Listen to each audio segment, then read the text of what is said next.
የዚህ ዝግጅት አጋር አስተማማኝ አገልግሎትን የሚሰጡት ብርሃን ባንክ ነው። የብርሃን ባንክ የሞባይል ባንኪንግን በመጠቀም ብቻ እጅግ ቀላልና መቺ በሆነ መንገድ የነዳጅ ክፍያውን መፈጸም ይችላሉ። የጥሬ ገንዘብ ንክኪ የሌለው ደንበኞች የይለፍ ቁጥራቸውን ብቻ በመጠቀም በፍጥነት አስተማማኝ በሆነ ቅልጥፍና ነዳጅ መግዛት ይችላሉ። እንደ ስማችን ብርሃን ነው ስራችን። ተመልሰናል አድማጮቻችን አዳይፌም 95.1 ላይ ነው የምትገኙት። ፕሮግራም ፉትቦል ካፌ ነው። የጋርናቾና የንኩንኩን ጉዳይ እንመልከት። በርግጥ ቼልሲ ጋርናቾን ማስፈረም የሚፈልገው በዚህ የክረምት የዝውውር መስኮት ብቻ አይደለም። አምና በስፋት ሲሰማ የነበረ ወሬ እንደሆነ ይታወቃል። ይሄንን ጉዳይ እናንሳው። ያስኬዳል ወይ ለሁለቱም ክለቦች የሚሄዱበት መንገድ አለው የሚለውን እንመልከት። የጋርናቾ ወደ ቼልሲ አዲስ አይደለም። የንኩንኩን የሰማነው እንመልከት። ይሄን ጉዳይ ግን የንኩንኩን ቢሆን ባለፈው ጥር ተወርቶ ነበር። በመጠኑም ቢሆን ተወርቶ ነበር። ፍጹም አዲስ ላይሆን ይችላል ይሄኛው። ምክንያቱም ምሳ ለኔ ለቼልሲ ኃይለኛ ትርጉም ይሰጣል። በተጫዋቹ እድሜም ምክንያት በፐርፎርማንስም በምንም ምክንያት የንኩንኩ ወደ ማንቸስተር ዩናይትድ ግን ልረዳው ያስቸግረኛል በጣም። ቀደም እንዳነሳሹ ባለፈው ጥር ይፈልጉት ነበር። ገና በጣም ወጣት ነው እና ከቼልሲ ፖሊሲ ጋር አብሮ የሚሄድ ነው። ወጣት ተጫዋቾችን የማስፈረም ፖሊሲ በተለይ ደግሞ እነዚህ አዲሱ ኦነርሺፕ የክሊር ሌክ ካፒታል ወይ ብሉኮ ከመጣበት ጊዜ ጀምሮ የሚከተሉት ነው እና ለዛ አይነት ምልመላ የሚስማማቸው አይነት ተጫዋች ነው። ሁለተኛ የክንፍ ተጫዋች ይፈልጋሉ እንደሚታወቀው። አሁን የመጨረሻ ምርጫቸው ላይ ሆን ይችላል። ማትሎ የሚባለው የቴሌግራፍ ጸሐፊ እንዳለው ቼልሲ ለግራ ክንፍ ቦታ የተለያዩ አማራጮች አሉት። 3 አማራጮች። ከ3ቱ አማራጮች መካከል ነው አንደኛው አሌሃንድሮ ጋርናቾ። ጄሚ ጊተንስ የሚባለው የቦሩሲያ ዶርትሙንድን ተጫዋች ለማምጣት ብቻ ሳይሆን የዓለም ክለቦች ዋንጫ ከመድረሱ በፊት ዝውውሩ ለማጠናቀቅ ሲደራደሩ ቆይተው በሁለቱ ክለቦች መካከል የዝውውር ሂሳቡን በተመለከተ በመስማማት ባለመቋጨቱ ምክንያት ቆየው ብለው እንጂ መደራደራቸው አይቀርም። ሁለተኛ ማሊክ ፎፋና የሚባለውን የሊዮን ተጫዋች ይህን ቤልጂየማዊ ወጣት ፈጣን የክንፍ ተጫዋች እንደዚሁ ቼልሲ ማስፈረም ይፈልጋል። ሶስተኛው አሌሃንድሮ ጋርናቾ ነው። ሶስቱም ወጣቶች፣ ሶስቱም ፈጣኖች ኤክሳይቲንግ የክንፍ ተጫዋቾች ናቸው። ሶስቱም የግራ ክንፍ ተጫዋቾች ናቸው። ምንም እንኳን በሌሎች በተለይ በቀኝ መስመር በሁለቱ መስመሮች መጫወት የሚችሉ ቢሆኑ ግን ሶስቱም በአብዛኛው የግራ ክንፍ ተጫዋቾች ናቸው። እዚህ ቦታ ላይ ደግሞ ቼልሲ ተጫዋቾች ይፈልጋል። አንደኛ ጄደን ሳንቾ የውሰት ቆይታው ተጠናቆ ዝውውሩ ቋሚ እንደማይሆን ታውቆ ከቼልሲ ለቋል። ሁለተኛ ሚካኤሎ ሙድሪክ ረጅም ጊዜ አመታት ከሜዳ የሚያርቅ ቅጣት ይጠብቀዋል። ለነገሩ ከመቀጣቱ ማስቀድሞ ያን ያህል የላቀ አገልግሎት እየሰጠ የነበረ ተጫዋች አይደለም። ኖኒ ማድዌኬም አሁን የውድድር ዘመኑ እያበቃ በነበረበት ጊዜና አሁን በዓለም ክለቦች ዋንጫም ላይ በግራ በኩል ሲጫወት አይተነዋል። እሱም ሊለቅ ይችላል። ሰሞኑን እንዲያውም አርሰናል እየተባለ ነው። የምር ጠንካራ የዝውውር ጉዳይ ይሁን አላቅም፣ ግን የአርሰናል ስም ከዚህ ተጫዋች ዝውውር ጋር እየተነሳ ነበር። ስለዚህ ቼልሲ የግራ ክንፍ ተጨማሪ ተጫዋች ይፈልጋል። ጆቫኒ ኬንዳ የሚባለው ተጫዋች እስከ 2026 ድረስ ወደ ቡድኑ አይመጣም። ስለዚህ ቢያንስ ለአንድ ተጨማሪ ሲዝን የቼልሲ አባል አይሆንም። የቼልሲ ውል ያለው ቢሆንም እና በዚህ ምክንያት ቼልሲ ተጨማሪ ክንፍ ተጫዋቾች ይፈልጋል።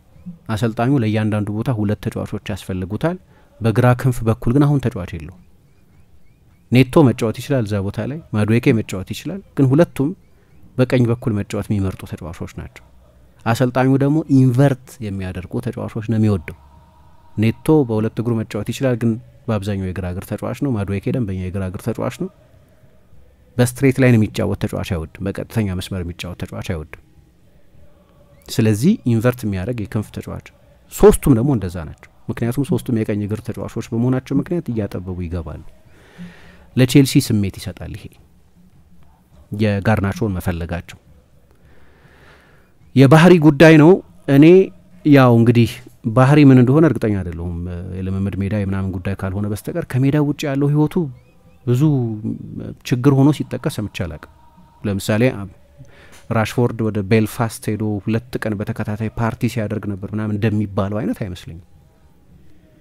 ከሜዳ ውጭ ያለ በጣም የሚረብሽ ባህሪ እንዳለው አልሰማሁም። በጣም ወጣት ቤተሰብ ያለው ነው፣ ልጅ ያለው ነው። የቤቱ ቀቤቱ ብዙ ጊዜ የሚያሳልፍ አይነት ተጫዋች ነውና ያን ያህል የሚያስፈራ የፓርቲ ልማድ ምናምን ያለው ተጫዋች አይመስለኝም። ኃይለኛ ከሜዳ ውጭ ያለ ዲሲፕሊን ችግር ያለበት አይመስለኝም። ምናልባት እንግዲህ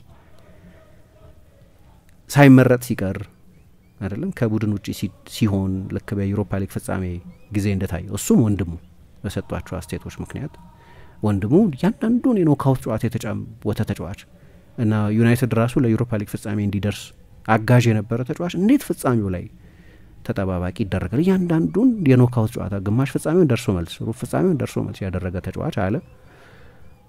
ተጫዋቹም ራሱ በተለይ ለአርጀንቲና ፕሬስ በጨዋታው ላይ ባለመሰለፉ ደስተኛ እንዳልሆነ አስተያየት ሰጠ። ይህንን አሰልጣኙ አልወደደውም። እንዲያውም አንዳንድ ዘገባዎች እንደሚሉት የመጨረሻ ጨዋታው ከአስቶን ቪላ ጋር ከመደረጉ በፊት ለአሰልጣኙ ለተጫዋቹ ነግሮታል።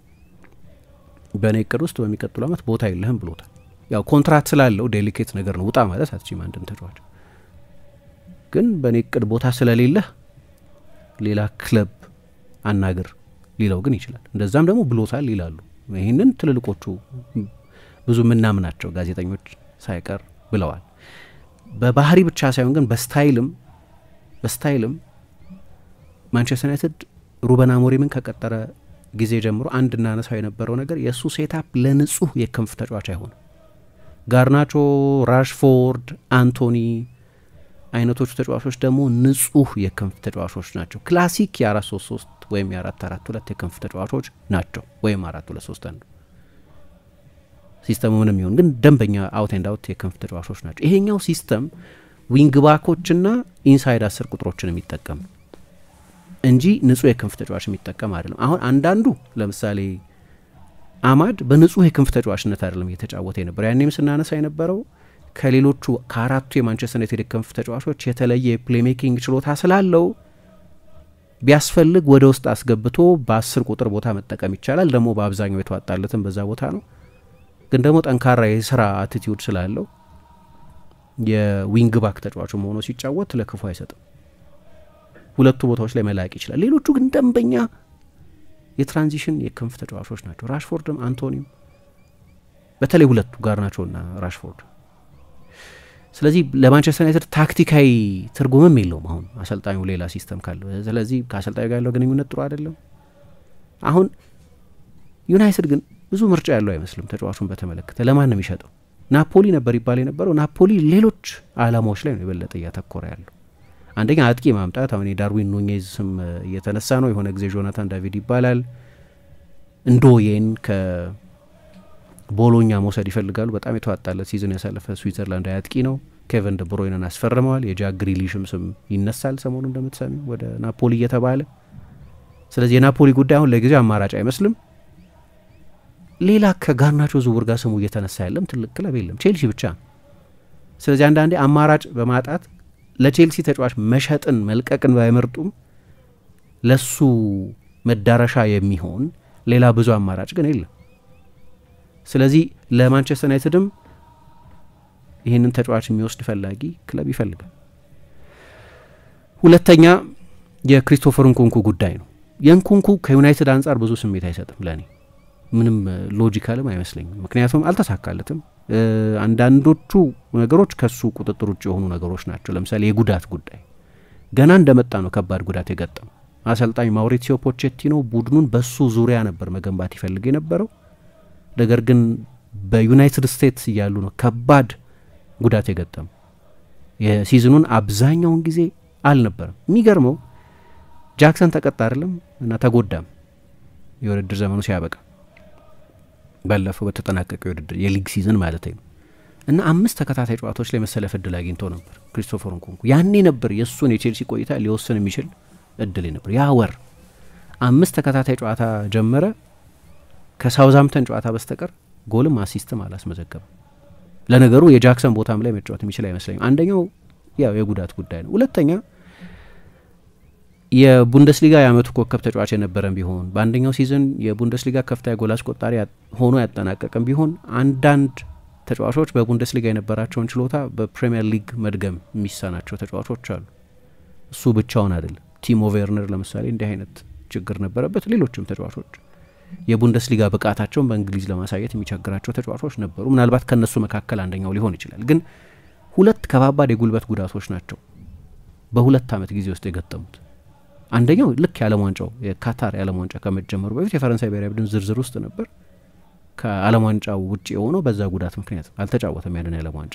ሁለተኛው ደግሞ ለቼልሲ ከፈረመ በኋላ የገጠመው ከባድ ጉልበት ጉዳት ነው። ከዛ ብዙ የሃምስትሪንግ ጉዳቶችም ነበሩበት። በዚህ ምክንያት በተሟላ ሁኔታ ተጫዋቹን ሜዳ ውስጥም ማየት አልቻለም። ያው 5 ተከታታይ ጨዋታ ሲጀምር አልኩኝ የውድድር ዘመኑ ሲያልቅ ለመጀመሪያ ጊዜ ነው 5 ተከታታይ ጨዋታ እንኳን ጀምሮ አያውቅም። ሌላኛው ምክንያት ፓልመር ነው።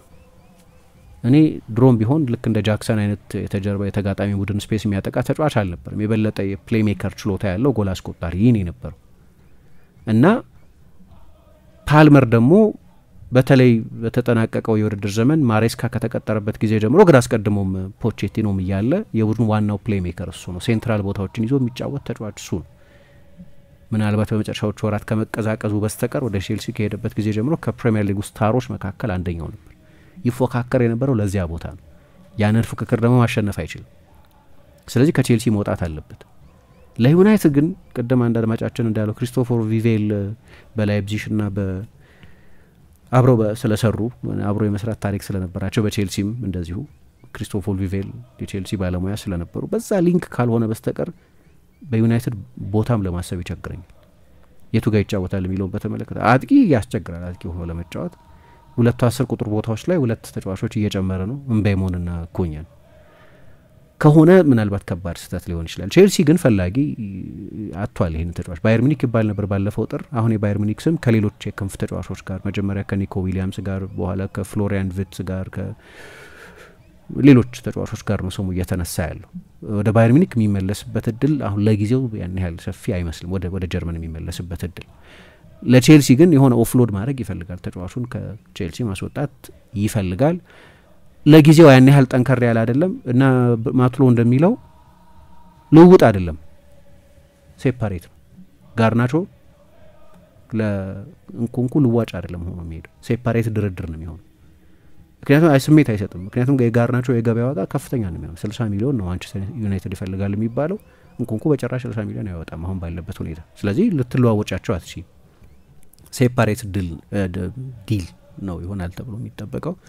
ግን ገና በገናነት ላይ ያለ የዝውውር ወሬ ነው። ሲበስል እናያለን። የዚህ ዝግጅት አጋር አስተማማኝ አገልግሎትን የሚሰጡት ብርሃን ባንክ ነው። የብርሃን ባንክ የሞባይል ባንኪንግን በመጠቀም ብቻ እጅግ ቀላልና መቺ በሆነ መንገድ የነዳጅ ክፍያውን መፈጸም ይችላሉ። የጥሬ ገንዘብ ንክኪ የሌለው ደንበኞች የይለፍ ቁጥራቸውን ብቻ በመጠቀም በፍጥነት አስተማማኝ በሆነ ቅልጥፍና ነዳጅ መግዛት ይችላሉ። እንደ ስማችን ብርሃን ነው ስራችን።